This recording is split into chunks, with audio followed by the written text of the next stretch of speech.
बोलो वृंदावन महिलाल की जय। आइए भक्तों, माताओं, श्रोताओं, मेरे इस धार्मिक चैनल में आप सभी लोगों को स्वागत है। इस चैनल को सब्सक्राइब, घंटी को ऑल पर सेट करें, वीडियो को लाइक करें, शेयर करें।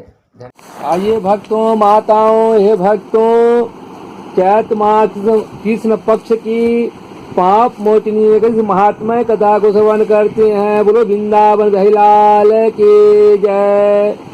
ओम गुरुनान्द्वा गुणपदे गुंगवामहे प्रियानन्द्वा प्रियपदे गुंगवामहे वसो मम अहं त्वाजगर्दमं तं जाजगर्दमाहं गजाननं भूतगणासेवितं कपितं जम्बुफलचारुभक्षणम् उमासुतं सोविनाशकारग्नमायुग्नेश्वरपादपङ्कजम् ओ अम्बेम्बिके अम्बालिके नामास कामलिवासिनीम् ओम जयंती मंगला काली भद्रकाली कपालिनी दुर्गा क्षमा शिवा धात्रे स्वाहा स्वदा नमस्तुते।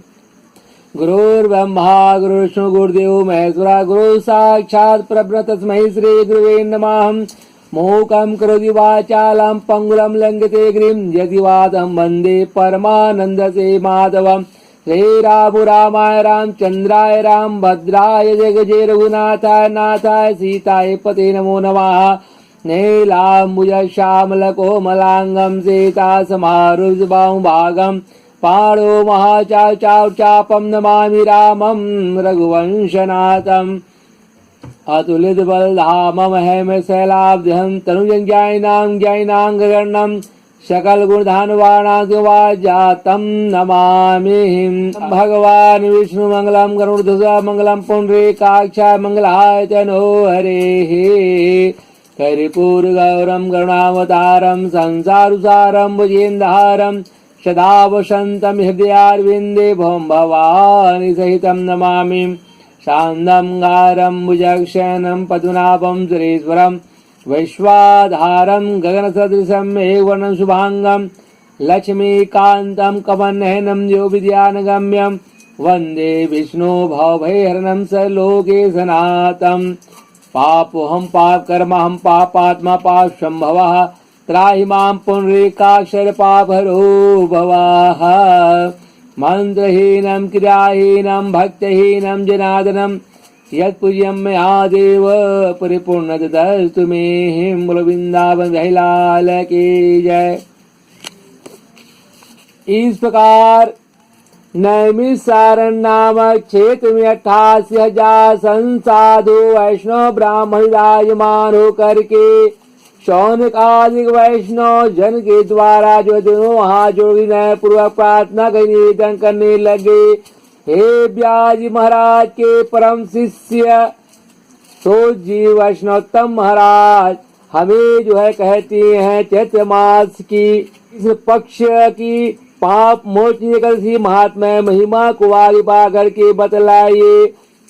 और इस प्रकार जो है राजा युधिष्ठिर के द्वारा जो परम परमात्मा भगवान सच्चिदानंद श्री कृष्णचंद्र महाराज जिसे पुण्य लग जाते हैं कि चैत मास की एकादशी का क्या नाम है और उसको करने से कौन से पुण्य की प्राप्ति होती कि वह घर के बतलाइए। इस प्रकार शौनका वैष्णव इत्यादि महात्माओं पूछे जाने पर जो है व्यास महाराज के परम शिष्य सोज वैष्णवोत्तम के द्वारा जो है पावन महात्मा कथा को कह करके बुला रहे हैं। और सच्चिदानंद श्री कृष्णचंद्र के मुखारविंदों से पांचों पांडव राज इत्यादि मुखारविंदों से कथा को श्रवण कर रहे हैं। भगवान सच्चिदानंद कहते कि हे राजेंद्र सुनो सुनो, मैं इस विषय में एक पाप नाशक उपाख्यान इतिहास महात्मा महिमा को सुनाऊंगा, जिसे चक्रवर्ती राजा मानधाता के पूछने पर महर्षि लोमस वैष्णव ऋषि महात्मा ने कहा था। मानधाता बोले कि हे भगवान, मैं लोगों की हित की इच्छा से यह सुनना चाहता हूँ, जानना चाहता हूँ कि चैत मास के किस पक्ष में किस नाम की एकादशी होती है। उस एकादशी को करने की क्या विधि विधान है तथा उस एकादशी को करने से किस फल की प्राप्ति होती है, कृपया ये सब बताने की कृपा कीजिए महाराज। तब लोमस वैष्णव ऋषि महाराज ने कहा कि हे नृपश्रेष्ठ, हे राजन, पूर्व काल की बात है, अप्सराओं से सेवित चैत्र रथ नामक वन में, जहाँ गंधर्वों की कन्याएं अपने किन्नरों के साथ बाजे बजाती हुई विहार करती हैं, मंजू घोषा नामक अप्सरा मुनिवर में धावी को मोहित करने के लिए गई। वे महर्षि उसी वन में रह करके ब्रह्मचर्य का पालन करते थे।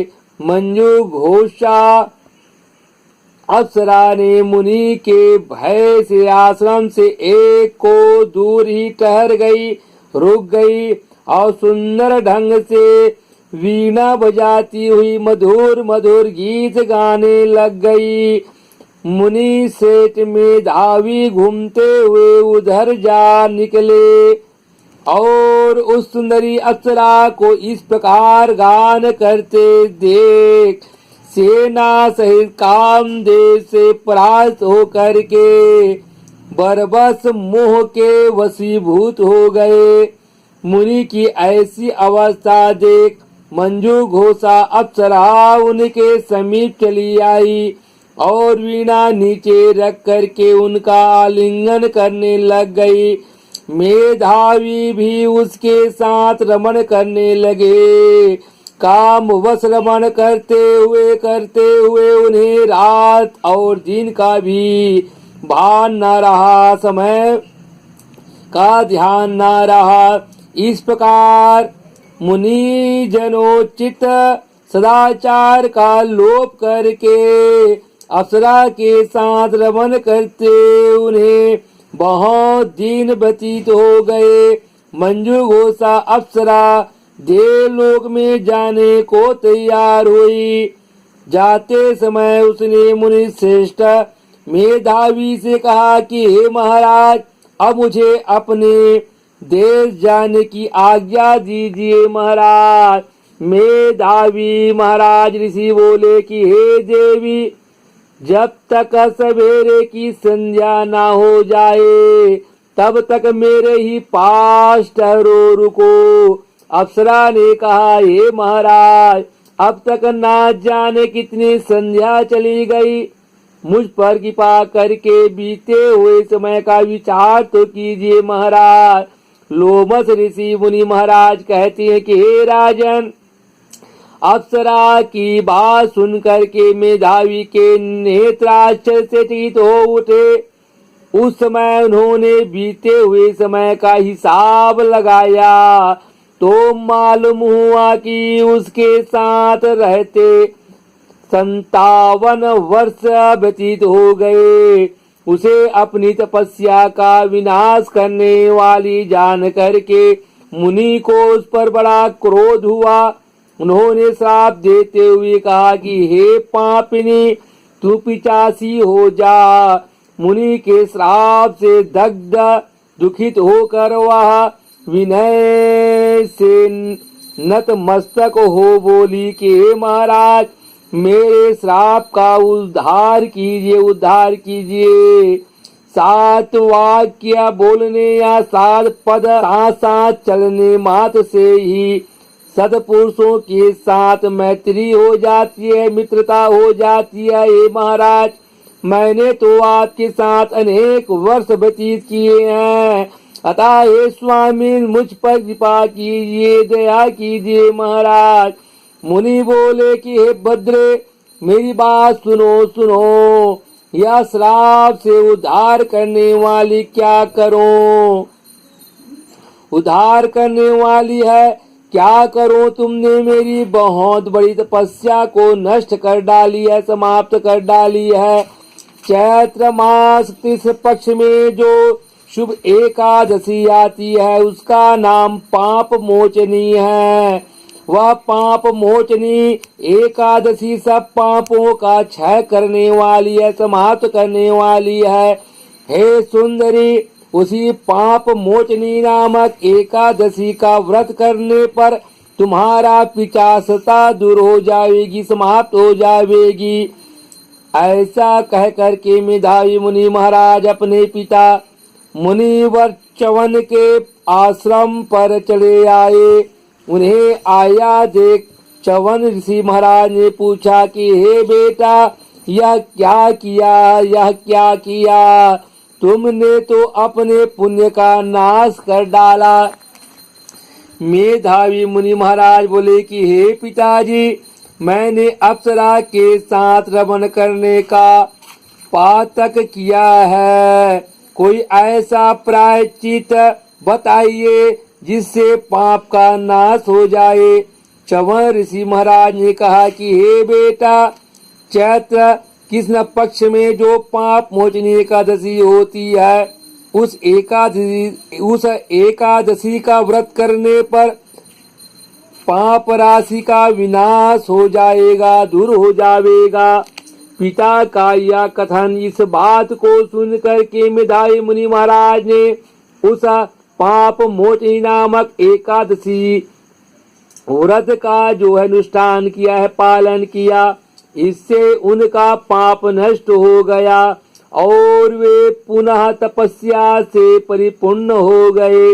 इसी प्रकार मंजू घोषा अप्सरा ने भी इस उत्तम जो है चैत्र माह के पक्ष की पाप मोचनी नामक व्रत एकादशी व्रत का पालन किया। पाप मोचनी एकादशी का व्रत करने के कारण वह पिशाच योनि से मुक्त हुई है और दिव्य रूप धारणी श्रेष्ठ अप्सरा होकर के स्वर्ग लोक में चली गई। हे राजन, जो श्रेष्ठ मनुष्य प्राणी पाप मोचनी एकादशी का व्रत करते हैं, उसका सारा पाप नष्ट हो जाता है, समाप्त हो जाता है। चैत्र मास कृष्ण पक्ष पाप मोचनी एकादशी को पढ़ने और कथा को सुनने से, श्रवण करने से सहस्त्र गौदान करने का फल मिलता है। ब्रह्म हत्या, स्वर्ण की चोरी, सुरापान और गुरुपत्नी गामी करने वाले महापातक पाप की भी इस पाप मोचनी एकादशी व्रत करने से पाप मुक्त हो जाती हैं, पापों से दूर हो जाती हैं। यह व्रत बहुत पुण्यमयी है।